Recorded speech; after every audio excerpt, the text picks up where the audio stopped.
Hi, Algebra. This is the fourth installment for section 3 of chapter 7, multiplying polynomials. In this part, we're going to be multiplying a binomial, so it has two terms, and a trinomial, which has three terms. Okay, there's various ways to do this. I'm just going to show you the way I prefer, which is the distributive property. Of course, I do like the table method as well. So here's our binomial times our trinomial. The quantity b minus 3 times the quantity b squared plus 2b minus 7. So what I'm going to do is I'm going to separate these two terms. I'm going to write b times, I'm going to go with the trinomial, b squared plus 2b minus 7.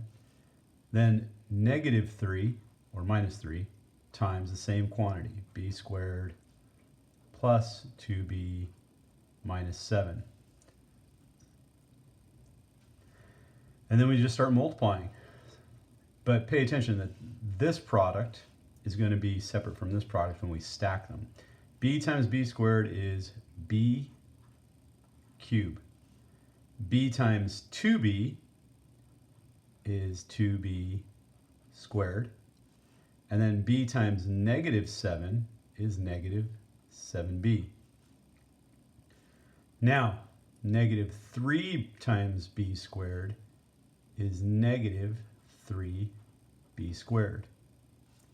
Negative 3 times 2b, right, is negative 6b. And then finally, negative 3 times negative 7 is positive 21. And what we do is we combine the two products. So b cubed is b cubed. 2b squared plus a negative 3b squared is a negative b squared. Negative 7b plus negative 6b is negative 13b. And then finally, positive 21. Now, this is the way I like to do it. It's my preference. But I have to admit, the table method in this one it has its validity to it. I'm just going to set it up really quickly. I'm not going to actually do the work.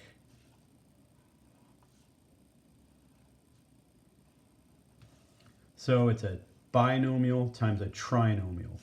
So that would be b times b squared times 2b, and then finally b times negative 7.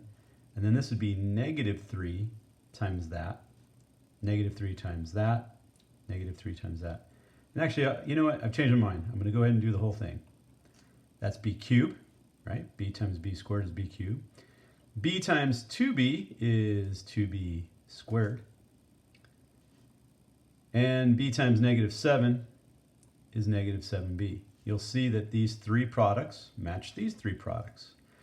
Negative 3 times b squared is negative 3b squared. Negative 3 times 2b is negative 6b. And then finally, negative 3 times negative 7 is positive 21. And what we have to do here is we have to combine like terms diagonally. So for instance, this one has no other cube, so that's just b cubed. Now right here,